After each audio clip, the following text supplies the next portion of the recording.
மத்தபடி பாத்தீங்கன்னா அப்பா சொத்து, பூர்வீக சொத்து, இதெல்லாம் ப்ராசஸ் எல்லாமே எப்போ நடந்துட்டு இருக்கிறது உங்களுக்கு கண்டிப்பா அது உங்களுக்கு கை கொடுக்கும்.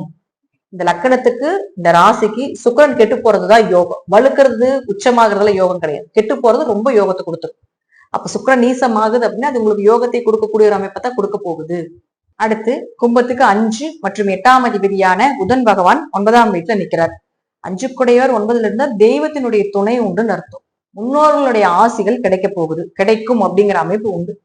5 9 இஷ்ட தெய்வ வழிபாடுகள், குலதெய்வ வழிபாடுகள் இதெல்லாம் செய்யறது கூட ஒரு காலகட்டங்கள் சிறப்பானதா இருக்கும். இப்ப இந்த மாதத்துல போய் வழிபாடு பண்ணிட்டு வந்தீங்கன்னா தெய்வ அனுகிரகம் உங்களுக்கு அள்ளி வரும். நீங்க என்ன நினைக்கிறீங்களோ என்ன செய்றீங்களோ அந்த அருள் சக்தி அப்படிங்கிறது நிச்சயமா உங்களுக்கு கிடைக்கிறதுக்குண்டான அதீத வாய்ப்புகள் உண்டு. அதுல எந்த மாற்று கருத்தும் இல்லை.